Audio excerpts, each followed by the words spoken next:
আসসালামু আলাইকুম। পুরোদমে ইসরায়েল ফিলিস্তিন যুদ্ধ চলছে, জানিয়ে দেব আমাদের হাতে থাকা সর্বশেষ আন্তর্জাতিক সংবাদ। শুরুতেই শিরোনাম, শুরুতেই জানিয়ে দেব গুরুত্বপূর্ণ ভয়ঙ্কর সংবাদ। ইহুদিবাদী কট্টরপন্থী ইসরায়েলের সামরিক স্থাপনা ধ্বংস করল হিজবুল্লাহ।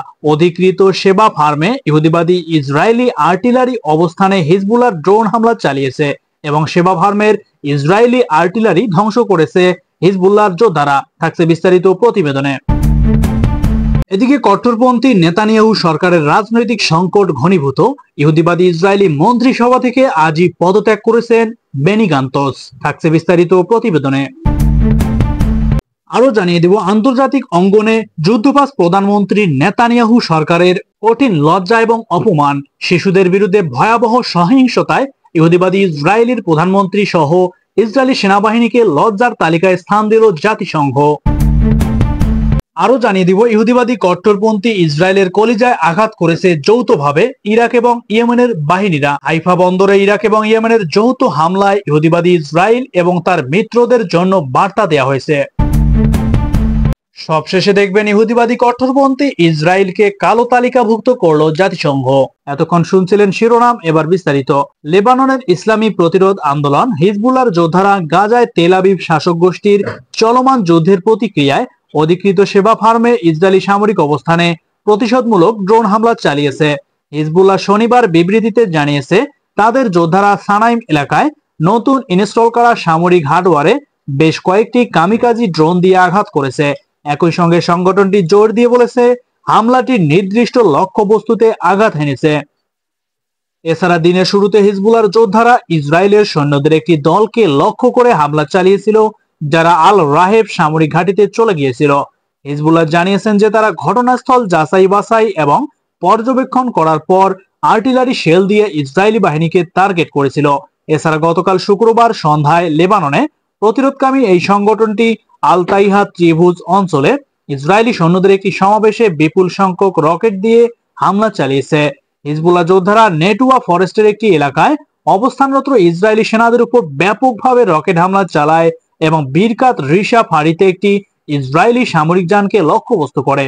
ইসরায়েলি শাসক 7 অক্টোবর থেকে দক্ষিণ লেবাননে এমন সময় বারবার হামলা করছে যখন এটি গাজার উপর একটি ভয়ঙ্কর যুদ্ধ শুরু করেছে, যেখানে কমপক্ষে 36,731 জন ফিলিস্তিনি নিহত হয়েছেন, যাদের বেশিরভাগই মহিলা এবং শিশু। এর এই প্রতিশোধ হিসেবে হিজবুল্লাহ ইসরায়েলি অবস্থানে প্রায় প্রতিদিনই রকেট হামলা চালাচ্ছে। এফএপির তথ্যানুযায়ী লেবাননের সীমান্তে অত্যন্ত 455 জন নিহত হয়েছেন। হিজবুল্লাহ ইতিমধ্যেই লেবাননের বিরুদ্ধে 2000 এবং 2006 সালে ইসরায়েলের সঙ্গে 2টি যুদ্ধে জড়িয়েছে। প্রতিরোধকামী এই সংগঠনটি উভয় সংঘাতে তেল আবিবের অবৈধ সরকারকে পিছু হটতে বাধ্য করেছে। সাবেক হিজবুল্লাহ প্রধান জানিয়েছে যতক্ষণ পর্যন্ত ফিলিস্তিনকে পুরোপুরিভাবে মুক্ত করতে না পারছে ততক্ষণ পর্যন্ত তাদের হামলা অব্যাহত থাকবে বলে বিবৃতিতে জানিয়েছে। এদিকে ইহুদিবাদী ইসরায়েলের যুদ্ধবাজ প্রধানমন্ত্রী বেনিয়ামিন নেতানিয়াহুর যুদ্ধকালীন মন্ত্রিসভা থেকে আজই পদত্যাগ করতে পারেন ন্যাশনাল ইউনিটি পার্টির নেতা বেনি গান্তজ। শনিবার রাতে তিনি তেল আবিবে এক সংবাদ সম্মেলনে মন্ত্রিসভা থেকে পদত্যাগের ঘোষণা দেবেন বলে হিব্রু ভাষার সংবাদ মাধ্যমগুলো জানিয়েছে। জনমত জরিপে দেখা গেছে নেতানিয়াহু সরকারের পতন ঘটলে এবং আগাম নির্বাচন হলে গান্তজের প্রধানমন্ত্রী হওয়ার সমূহ সম্ভাবনা রয়েছে। ইসরায়েলি পার্লামেন্ট ভেঙে দিয়ে আগাম নির্বাচনের দাবি জানিয়ে ন্যাশনাল ইউনিটি পার্টি গত সপ্তাহে পার্লামেন্টে একটি বিল উত্থাপন করে। এদিকে ইহুদিবাদী সেনারা গাজা উপত্যকার উপর বোমাবর্ষণ বন্ধ করলেই জোট সরকারের মন্ত্রিসভা থেকে বেরিয়ে যাওয়ার হুমকি দিয়ে রেখেছে কথিত নিরাপত্তা মন্ত্রী বেন গভির এবং অর্থমন্ত্রী বেজালেল স্মোট্রিচ। এদিকে শিশুদের বিরুদ্ধে ভয়াবহ সহিংসতা চালানোর কারণে ইহুদিবাদী ইসরায়েলের সেনাবাহিনীকে লজ্জার তালিকায় স্থান দিয়েছে জাতিসংঘ। সংস্থাটির মহাসচিব অ্যান্তনিও গুতেরেসের পক্ষ থেকে এ নেওয়ার সিদ্ধান্ত শুক্রবার জাতিসংঘের নিযুক্ত ইসরায়েলি গিলাদ এরডানকে জানিয়ে দেওয়া হয়েছে। গাজা উপত্যকায় ইসরায়েলি হামলায় হাজার হাজার শিশু নিহত হওয়ার প্রেক্ষাপটে বিশ্ব সংস্থাটি এই সিদ্ধান্ত নিল। জাতিসংঘের মহাসচিব প্রতি বছর নিরাপত্তা পরিষদে একটি প্রতিবেদন পাঠান যেখানে বিশ্বব্যাপী সংঘাতে শিশুদের বিরুদ্ধে সহিংসতায় সম্পৃক্ত পক্ষগুলো তালিকা দেওয়া হয়। জাতিসংঘ মহাসচিবের চলতি বছরের প্রতিবেদনটি আগামী 14 জুন নিরাপত্তা পরিষদে উপস্থাপন করা হবে। তবে তার আগে ইসরায়েলি রাষ্ট্রদূত এরডানকে বিষয়টি আনুষ্ঠানিকভাবে জানিয়ে দেওয়া হয়েছে। এর ওই প্রতিক্রিয়ায় গুতেরেসকে তীব্র ভাষায় আক্রমণ করছেন এরডান। তিনি বলেছেন, একজন মাত্র ব্যক্তি ইসরায়েলকে লজ্জার তালিকাভুক্ত করেছেন, তিনি হলেন জাতিসংঘের মহাসচিব। তিনি সন্ত্রাসবাদকে উৎসাহিত করেছেন, তিনি ইসরায়েলের প্রতি ঘৃণায় পরিচালিত। এদিকে ইয়েমেনের জনপ্রিয় আনসারুল্লাহ আন্দোলনের নেতৃত্বাধীন সরকারের সশস্ত্র বাহিনী এবং ইরাকের ইসলামী প্রতিরোধ যোদ্ধারা অধিকৃত ফিলিস্তিনের ভূমধ্যসাগর সংলগ্ন হাইফা বন্দরে ইসরায়েল বিরোধী দুটি যৌথ অভিযান চালিয়েছে। এই যৌথ অভিযানে বেশ কয়েকটি ড্রোন ব্যবহার করা হয়। গাজার রাফা শহরে সাম্প্রতিক ইসরায়েলি গণহত্যার জবাবে এসব হামলা চালিয়েছে ইয়েমেন এবং ইরাকের প্রতিরোধ যোদ্ধারা। গাজার উপর ইসরায়েলি আগ্রাসন এবং অবরোধ তুলে না নেওয়া পর্যন্ত এ ধরনের আরো যৌথ অভিযান চালানো হবে বলে এই সম্মিলিত প্রতিরোধ সূত্র হুঁশিয়ারি দিয়েছেন।